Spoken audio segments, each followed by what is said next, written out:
Hey everyone, we are looking at different models of the heart.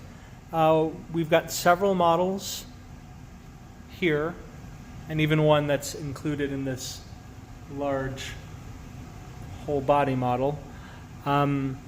This video is going to point out just the superficial features of the heart. We'll look at the insides and how blood flows through them in another video. So let's just start with this guy right here. So first, what I want to say about the heart is, one, its location. You can see that it's located in the thoracic cavity.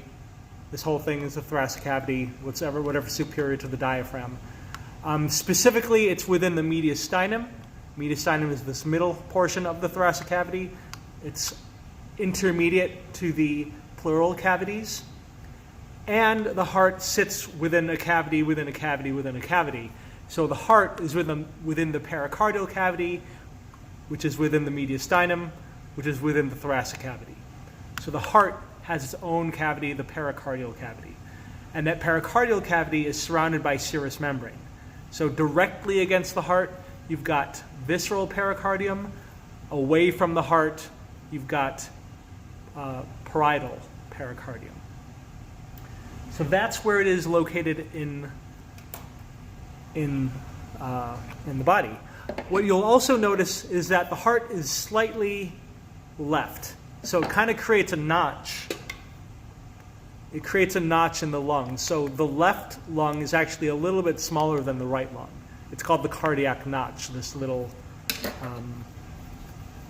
notch that you see here in the lung. It's called the cardiac notch. So the heart takes up some space. What you'll also notice is that the heart is pointier at the bottom, bigger at the top, and blood vessels only come out from the top, or go in or come out from the top. The bottom is called the apex. Inferior portion is called the apex. The top part of the heart, where all the blood vessels are coming out, that's called the base. So when we squeeze our heart, we want to squeeze from apex to base because we want to squeeze blood out of the heart, specifically through the aorta or through the pulmonary trunk. But yeah, the reason for that is we don't want blood to pool at the bottom. We don't want blood to just go down due to gravity and only get to our legs and not our head. Our head obviously is extremely vital. We want to get blood to our brain, so that's why blood goes there. We want to ensure that blood goes there, so we have the blood vessels exiting out the base of the heart. All right, let's take a look at a few models. This model here, it's our newest one, so it's pretty nice, but it's not showing some other features that, say, this one shows. Some characteristic features that you can tell besides apex and base. You can see that there's this kind of fatty tissue and blood vessels that runs on the anterior portion of the heart. This is the anterior interventricular sulcus. Anterior interventricular sulcus. Because it's interventricular, that means this is the right ventricle and this is the left ventricle. Right ventricle, left ventricle. How do I know that this is anterior? There are a couple things. One, you can see that this major blood vessel, the pulmonary trunk, is more visible from this side. If we look at the other side,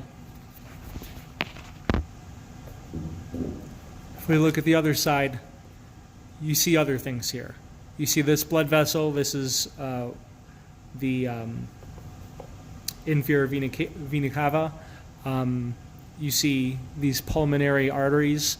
We'll get to those later. You don't see the aorta as easily, and you can see the aorta curving up and to the right. This is the right of the heart.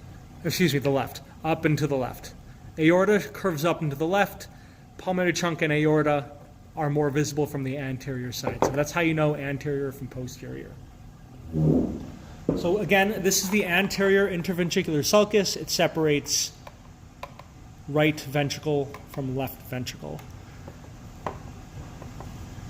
The posterior interventricular sulcus is in the back here. This is the posterior interventricular sulcus. And since we're on the posterior side, this is the right ventricle, this is the left ventricle. The left ventricle is thicker walled. There's more muscle in the left ventricle than in the right ventricle. Posterior interventricular sulcus. This fatty tissue with blood vessels running through it, and it goes all the way around. So this is the posterior side. Here's the anterior side. This is the coronary sulcus. The coronary sulcus. So the coronary sulcus is what helps us. We can use this as the divider between the atria and the ventricles. This flap belongs to the right atrium. Put that back in. Right atrium, and this flap that's hiding here, which can be seen better from the back, that's for the left atrium. Right atrium, left atrium. The flaps are called auricles. A-U-R-I-C-L-E-S. Like your ear, they look like ear flaps, I guess. Those are called auricles. So that's how you tell the difference between anterior and posterior and right from left. Once again, on the anterior side, it's where we can better see the aorta and pulmonary trunk. The aorta curves up and to the left. Pulmonary trunk is the most anterior of these blood vessels. It's the anterior interventricular sulcus. On the other side, posterior interventricular sulcus. We've got a major blood vessel here. This is the inferior vena cava delivering blood into the right atrium. Superior vena cava delivering blood also into the right atrium. When we pump blood out, blood gets pumped out of the aorta. Blood also gets pumped out of the pulmonary trunk to the pulmonary arteries. I think I misspoke about these. These are pulmonary veins. These are returning blood back to the heart to the left atrium. Pulmonary veins return blood from the lungs to the left atrium. We'll go over all that circulation in another video. All right, that's the basic superficial exterior parts of the heart. Please let me know. Oh, you know what? I forgot one thing. That's why I talk slow. It doesn't show it on this other model, but on this model, we have this little fibrous thing. This is called the ligamentum arteriosum. You can see that it's kind of like a bypass, or it's connecting, excuse me. It's connecting the pulmonary trunk to the aorta. This little ligamentum arteriosum connects the pulmonary trunk to the aorta. In adults, this is just connective tissue holding the two together. But in fetuses, this used to be a blood vessel. There was a way for blood to go from the pulmonary trunk to the aorta. It's because in fetuses, you don't need any pulmonary circulation. You're not breathing air. You're in a liquid environment. So pulmonary circulation is useless. So we bypass this when we're in fetuses and go to the aorta. As a fetus, this would be called the ductus arteriosum, but here in this adult heart, this is the ligamentum arteriosum. All right, I think that does it. That's it for the superficial features of the heart. Please let me know if you have any questions.